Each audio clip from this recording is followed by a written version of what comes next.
അപ്പോൾ ഇത്തരത്തിലുള്ള നിയമക്കുരുക്കൾ ഒഴിവാക്കാനായിട്ട് നിങ്ങൾക്ക് എപ്പോഴാണോ ഒരു ബ്രാൻഡ് നെയിം കിട്ടുന്നത് ഇമ്മീഡിയറ്റ്ലി ട്രേഡ് മാർക്ക് രജിസ്ട്രേഷനായിട്ട് അത് അപ്ലൈ ചെയ്യുക. അതിനുശേഷം മാത്രം നിങ്ങൾ ആ പേര് ഉപയോഗിച്ച് തുടങ്ങുക. അങ്ങനെ സമാധാനത്തിൽ ബിസിനസ് ചെയ്യുക. നമസ്കാരം. ഒരു മാസം മുമ്പ് കേരളത്തിലത്തെ ഒരു ഗ്രാമത്തിലത്തെ ഒരു മൊബൈൽ ഷോപ്പ് ഓണറിനെ വിളിച്ചിട്ടുണ്ടായിരുന്നു. പുള്ളിക്കാരൻ നടത്തുന്നത് ഒരു ഷോപ്പാണ്, മൊബൈൽസിൻ്റെ സെയിൽസും സർവീസും ഒക്കെ ചെയ്തു കൊടുക്കുന്ന ഒരു സാധാരണ ഒരു ഷോപ്പ്. അപ്പം ഇത് നടത്താനായിട്ട് അല്ലെങ്കിൽ ഇത് ആരംഭിക്കാനായിട്ട് അദ്ദേഹം അത്യാവശ്യം നന്നായിട്ട് പണം സ്പെൻഡ് ചെയ്തിട്ടുണ്ട്. ഇത് ആരംഭിച്ചിട്ട് ഒരു 3 ആഴ്ച ആവുന്നുള്ളൂ. കൂടുതലായിട്ടും പണം സ്പെൻഡ് ചെയ്തത് ഇതിൻ്റെ മാർക്കറ്റിങ്ങിനും ബ്രാൻഡിങ്ങിനും വേണ്ടിയിട്ടാണ്. വലിയ ഹോർഡിങ്സ് ഈ ഷോപ്പിന് മുമ്പിൽ വെച്ചിട്ടുണ്ട്. പല സ്ഥലങ്ങളിലും വലിയ വലിയ ബാനേഴ്സ് വെച്ചിട്ടുണ്ട്. കുറേ പോസ്റ്റേഴ്സ് അടിച്ച് നോട്ടീസുകളൊക്കെ അടിച്ച് വിതരണം ചെയ്തിട്ടുണ്ട്. സോഷ്യൽ മീഡിയയിൽ അത്യാവശ്യം ആ ഒരു ലോക്കൽ ഏരിയ ഫോക്കസ് ചെയ്തിട്ട് മാർക്കറ്റിംഗ് ചെയ്തിട്ടുണ്ട്. അപ്പോൾ അത്തരത്തിൽ അത്യാവശ്യം പൈസ ഇനീഷ്യലി തന്നെ, കാരണം തുടക്കത്തിൽ നല്ലൊരു ബൂസ്റ്റ് കിട്ടണമല്ലോ എന്ന് വിചാരിച്ചിട്ട് ധാരാളം പൈസ അതിന് വേണ്ടി സ്പെൻഡ് ചെയ്തിട്ട് നല്ല രീതിയിൽ അത് മാർക്കറ്റിംഗ് ചെയ്തിട്ടുണ്ട്. അതിൻ്റെ ഫലം അദ്ദേഹത്തിന് കിട്ടിക്കൊണ്ടിരിക്കുന്നുണ്ട്. കാരണം അത്യാവശ്യം നല്ല രീതിയിൽ സെയിൽസ് നടക്കുന്നുണ്ടെന്നാണ് അദ്ദേഹം പറഞ്ഞത്. പക്ഷേ പ്രശ്നമൊന്നുമല്ല. പ്രശ്നം കഴിഞ്ഞ ദിവസം അദ്ദേഹത്തിന് ഒരു വക്കീൽ നോട്ടീസ് വന്നു. അതായത് അവർ എന്നെ വിളിച്ചിട്ടുള്ള ആ ഒരു സമയത്ത് അദ്ദേഹത്തിനൊരു വക്കീൽ നോട്ടീസ്, ഒരു ലീഗൽ നോട്ടീസ്. ആ ലീഗൽ നോട്ടീസ് അത് കിട്ടി അദ്ദേഹം പേടിച്ചിട്ടാണ് എന്നെ വിളിച്ചത്, എന്താണെന്ന് മനസ്സിലാകാതെ. അപ്പം നോട്ടീസ് എനിക്ക് അയച്ചു തന്നു. ഞാൻ നോക്കിയപ്പോഴാണ് മനസ്സിലായത് ആ ലീഗൽ നോട്ടീസിൽ പറയുന്നത് ഇദ്ദേഹത്തിൻ്റെ ആ സ്ഥാപനം സ്ഥിതി ചെയ്യുന്നതിൽ നിന്നും ഒരു 3 കിലോമീറ്റർ മാറിയിട്ട് മറ്റൊരു സ്ഥാപനമുണ്ട്. അതൊരു മൊബൈൽ ഷോപ്പ് തന്നെയാണ്. ആ മൊബൈൽ ഷോപ്പിന് വെച്ചിട്ടുള്ള പേരുണ്ടല്ലോ, ആ പേരിൻ്റെ സെയിം സാമ്യം വരുന്ന ഒരു പേരാണ് ഇദ്ദേഹം പുതുതായിട്ട് സ്റ്റാർട്ട് ചെയ്തിട്ടുള്ള മൊബൈൽ ഷോപ്പിൽ വെച്ചിട്ടുള്ളത്. അതായത് പേരിൻ്റെ സിമിലാരിറ്റി ഞാൻ ഒന്ന് ഡീറ്റെയിൽ ആയിട്ട് നോക്കിയ സമയത്ത് ചെറിയ സിമിലാരിറ്റി ഒന്നുമില്ല, അത്യാവശ്യം വലിയ സിമിലാരിറ്റി തന്നെയുണ്ട്. 1-2 അക്ഷരങ്ങൾ മാറിയിട്ടുണ്ട്, ഉച്ചാരണം സെയിം ആണ് രണ്ടിൻ്റെയും. മറ്റേത് ഓൾറെഡി എക്സിസ്റ്റ് ചെയ്യുന്ന ആ ബ്രാൻഡ് നെയിം ഓൾറെഡി ഇവർ ട്രേഡ് മാർക്കിന് അപ്ലൈ ചെയ്തിട്ടുണ്ട്. രജിസ്ട്രേഷൻ കിട്ടിയില്ല, പക്ഷേ അപ്ലൈ ചെയ്ത് വെച്ചിട്ടുണ്ട്. ഇവരാണെങ്കിൽ ആ പേരിനോട് സാമ്യം വരുന്ന പേരാണ് നോക്കിയിട്ടുള്ളത്. അപ്പം ഈ നോട്ടീസിൽ പറയുന്നത് അതുകൊണ്ട് തന്നെ വളരെ പെട്ടെന്ന് ഈ പേരിൽ നിങ്ങൾ ബിസിനസ് ചെയ്യുന്നത് നിർത്തണം, ബോർഡുകളെല്ലാം മാറ്റണം, സോഷ്യൽ മീഡിയയിൽ യൂസ് ചെയ്യുന്ന ഈ ഒരു പേര് അവിടെ നിന്ന് ടോട്ടലി റിമൂവ് ചെയ്യണം. അത് റിമൂവ് ചെയ്തിട്ട് പോസ്റ്റേഴ്സ് ഒക്കെ ഉണ്ടെങ്കിൽ അത് ഡിസ്പോസ് ചെയ്യണം. എന്നിട്ട് ആ പ്രൂഫുകൾ ഇവർക്ക് അയച്ചു കൊടുക്കണം. അല്ലാന്നുണ്ടെങ്കിൽ ലീഗലി അത് മൂവ് ചെയ്യുന്നുള്ള രീതിയിലുള്ളൊരു നോട്ടീസായിരുന്നു വന്നിട്ടുണ്ടായിരുന്നത്. അപ്പം ഇത് കണ്ട് പേടിച്ചിട്ട് എന്ത് ചെയ്യുന്ന അറിയാതെയാണ് അദ്ദേഹം എന്നെ വിളിച്ചത്. അപ്പം ഇതിൽ ശരിക്കും കുറ്റക്കാരൻ ആരാണെന്ന് ചോദിച്ചു കഴിഞ്ഞാൽ, അല്ലെങ്കിൽ അബദ്ധം പറ്റിയത് ആർക്കാണെന്ന് ചോദിച്ചു കഴിഞ്ഞാൽ തീർച്ചയായിട്ടും ഈ സ്റ്റാർട്ട് ചെയ്തിട്ടുള്ള മൊബൈൽ ഷോപ്പിൻ്റെ ഓണർക്ക് തന്നെയാണ്. കാരണം ഇതൊന്നും നോക്കാതെ ഒരു നല്ലൊരു പേര് കിട്ടി, വേറൊന്നും നോക്കിയില്ല. ഡൊമൈൻ എന്തോ അദ്ദേഹത്തിന് കിട്ടി തോന്നുന്നു. അതിനോടൊപ്പം മൊബൈൽസോ അങ്ങനെ എന്തോ ആഡ് ചെയ്തപ്പോൾ ഡൊമൈൻ കിട്ടി. അങ്ങനെ അത് വെച്ചുകൊണ്ട് നല്ല രീതിയിൽ പൈസ ചിലവാക്കിയിട്ട് വലിയ ഹോർഡിങ്സും എല്ലാം വെച്ചിട്ട് അത് ബിസിനസ് അങ്ങ് ആരംഭിച്ചു.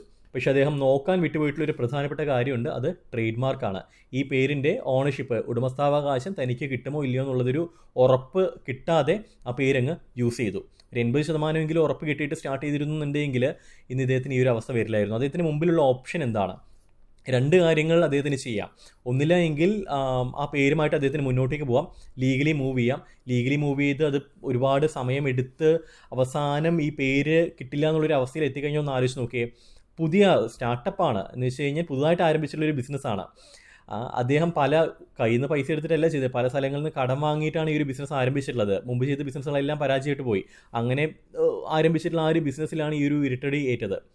അപ്പം ഇത് ലീഗലി പോവുകയാണെന്നുണ്ടെങ്കിൽ പ്രത്യേകിച്ച് ചെറിയ ബിസിനസ്സുകാരെ സംബന്ധിച്ചിടത്തോളം ഭയങ്കര തലവേദനയായിരിക്കും. കാരണം നമുക്ക് വളരെ സന്തോഷത്തോടു കൂടി അല്ലാന്നുണ്ടെങ്കിൽ ഭയങ്കര റിലാക്സ്ഡ് ആയിട്ട് ബിസിനസ് ചെയ്യാനായിട്ട് കഴിയണം. അവിടെ ആവശ്യമില്ലാത്ത ഇത്തരത്തിലുള്ള നിയമപ്രശ്നങ്ങൾ വന്നു കഴിഞ്ഞാൽ നമ്മുടെ സമാധാനം ആകെ പോകും. നമ്മുടെ കോർ മേഖല എന്ന് പറയുന്നത് ആ ഷോപ്പിൽ അത്യാവശ്യം സെയിൽസ് നടക്കണം എന്നുള്ളതാണ്. ആ ഫോക്കസ് മാറിയിട്ട് ഇതിൻ്റെ ലീഗൽ ബാറ്റിലേക്ക് കടക്കേണ്ടതായിട്ടുള്ളൊരു അവസ്ഥ വരും. അപ്പം അത്തരത്തിൽ വേണമെങ്കിൽ അവർക്ക് ലീഗലി പോകാം, പക്ഷേ പേര് കിട്ടാനായിട്ടുള്ള സാധ്യത വളരെ കുറവാണ്. കാരണം ട്രേഡ് മാർക്ക് നിയമത്തിൽ പ്രത്യേകിച്ച് പറയുന്നുണ്ട്, ഒരു പേരിനോട് രജിസ്റ്റർ ചെയ്തിട്ടുള്ള ഒരു പേരിനോട് അല്ലെങ്കിൽ അപ്ലൈ ചെയ്തിട്ടുള്ള പേരിനോട് സാമ്യം വരുന്ന മറ്റൊരു പേരുണ്ടെന്നുണ്ടെങ്കിൽ അവർക്ക് എഗെയിൻസ്റ്റ് ആയിട്ട് മൂവ് ചെയ്യാനായിട്ട് കഴിയും. മാത്രമല്ല വിജയ സാധ്യത എന്ന് പറയുന്നത് ഈ ട്രേഡ് മാർക്ക് ഓണർക്കാണ് ഉള്ളത്. അപ്പോൾ അതുകൊണ്ട് തന്നെ ഈ വ്യക്തിക്ക് ശരിക്കും ഇതിൻ്റെ യൂസേജിനുള്ള റൈറ്റ്സ് കിട്ടിക്കൊള്ളണമെന്നില്ല. രണ്ടാമത്തെ ഓപ്ഷൻ എന്ന് പറയുന്നത് ഈ പേര് മാറ്റുക എന്നുള്ളത് തന്നെയാണ്. ഏറ്റവും സേഫറായിട്ട് ഭാവിയിൽ വരാൻ പോകുന്ന വലിയ നഷ്ടങ്ങൾ ഒഴിവാക്കാനായിട്ട് ചെറിയൊരു നഷ്ടം ഇപ്പോൾ തന്നെ ഏറ്റുവാങ്ങുക എന്നുള്ളത് തന്നെയാണ് അദ്ദേഹത്തിന് ചെയ്യാൻ കഴിയുന്ന ഒരു കാര്യം. അദ്ദേഹം പല ഓപ്ഷൻസിന് മുമ്പിൽ വെച്ചു. സർ, നമുക്ക് എന്തുകൊണ്ട് ഈ പേരിനോടൊപ്പം ഏതെങ്കിലും ഒരു അക്ഷരം മാറ്റിയിട്ട് നമുക്ക് ചെയ്തുകൂടാ? നമുക്ക് പല രീതിയിൽ പരീക്ഷിച്ച് നോക്കാം അത്.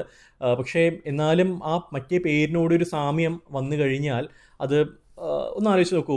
നിങ്ങളൊരു ബ്രാൻഡ് നെയിം ഇടുന്നു, നിങ്ങളൊരു ഷോപ്പ് ആരംഭിക്കുന്നു, ആൻഡ് തൊട്ടപ്പുറത്ത് തന്നെ ഈ ബ്രാൻഡ് നെയിമിനോട് സാമ്യമുള്ള മറ്റൊരു പേരിൽ മറ്റൊരാൾ ഷോപ്പ് ആരംഭിച്ചു കഴിഞ്ഞാൽ നിങ്ങൾ വെറുതെ ഇരിക്കുമോ? പിന്നെ എന്തിനും നിങ്ങൾ ട്രേഡ് മാർക്കിന് അപ്ലൈ ചെയ്തു? ട്രേഡ് മാർക്കിന് അപ്ലൈ ചെയ്തത് ആ പേരിൻ്റെ അല്ലെങ്കിൽ ആ പേരിനോട് സാമ്യം വരുന്ന പേരുകളുടെ ഓണർഷിപ്പ് നമുക്ക് കിട്ടാൻ വേണ്ടിയിട്ടാണ്, ഡ്യൂപ്ലിക്കേഷൻ ഒഴിവാക്കാൻ വേണ്ടിയിട്ടാണ് അല്ലേ. സോ നിങ്ങൾക്ക് നിങ്ങളുടെ ബ്രാൻഡ് നെയിമിൻ്റെ മേലെ ഒരു റൈറ്റ്സ് ഉള്ളതുപോലെ തന്നെയാണ് ഈ വക്കീൽ നോട്ടീസ് അയച്ച വ്യക്തിയുടെ ബ്രാൻഡ് നെയിമിൻ്റെ മേലെ അദ്ദേഹത്തിനും റൈറ്റ്സ് ഉണ്ട്. അപ്പോൾ അദ്ദേഹത്തിന് ഒരിക്കലും കുറ്റം പറയാൻ കഴിയത്തില്ല.